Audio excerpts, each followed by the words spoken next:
I'm part of the FSP program at Imces since 2021, and I like to share my recovery story. So my story goes a little something like this. At 14, I started experimenting with marijuana at a neighbor's house, 1 block away from my house, and we smoked out of a pen cap, some weed. I really enjoyed it, but it wasn't for me because I wasn't working. I couldn't afford the drug, so I started stealing, and I noticed I was doing bad. I got a ticket right after. First time I consumed crystal methamphetamines was when I was like 19. It was after I left my job at Koreatown as a paralegal. I had nothing to do. I was job hunting something closer to me because to drive to Koreatown was pretty far. Somebody in the street, when I was drinking a beer, and offered me crystal, and I took it. I didn't have nothing to do. I didn't have a job. I didn't go to school.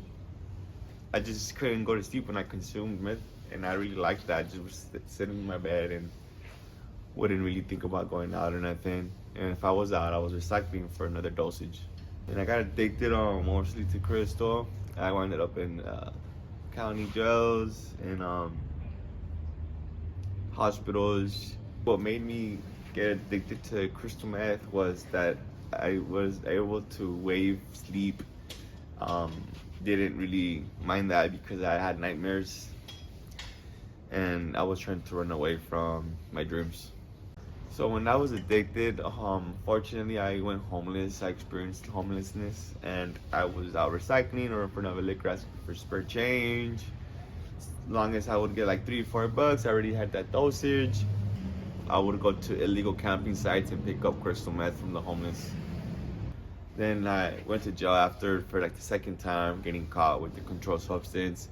In there as well, I wasn't getting money on my books. I decided not to work in there when they offered me jobs, so I was pretty broke. And people in there, they get harassed or jumped, beaten up by the other inmates, and that's what happened to me too. So I went through it twice.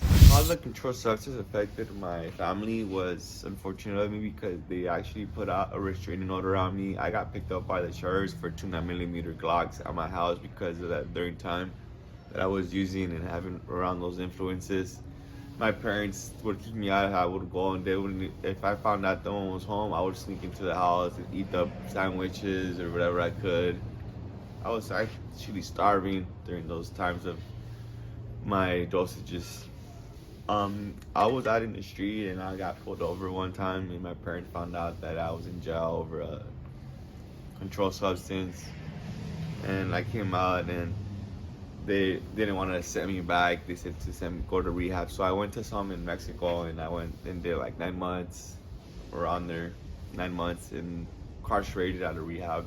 After I went to some rehab programs in Mexico, they accepted me back, but nothing worked out. I still fell into wanting to snort something, and at time of COVID, I joined the IMCES program, which have helped me through my recovery. But I had a little rock thrown my way, then I had a fake pill and I snorted it, and it was fentanyl, and had an OD. Of course, my brother was there to help me afterward, and the ambulance came and gave me Narcan, and now I don't snort nothing up my nose, of course, and don't really smoke, just have a tobacco or two during the day. So now that I'm with IMCS, my life made a whole 180 degrees change in my life.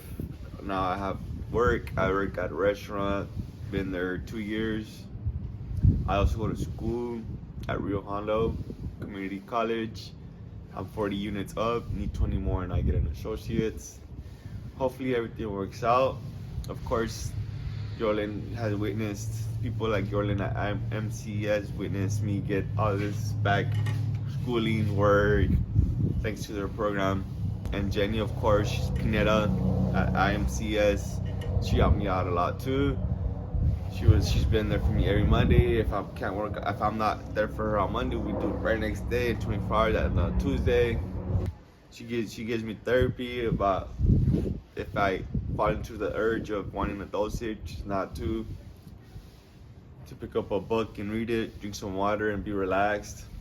But I've been sober since, like, I'm 31 now. I've been sober since 28 years old, and I really learned to avoid people now that are consuming drugs. Now I'm really fortunate of having this program in my life.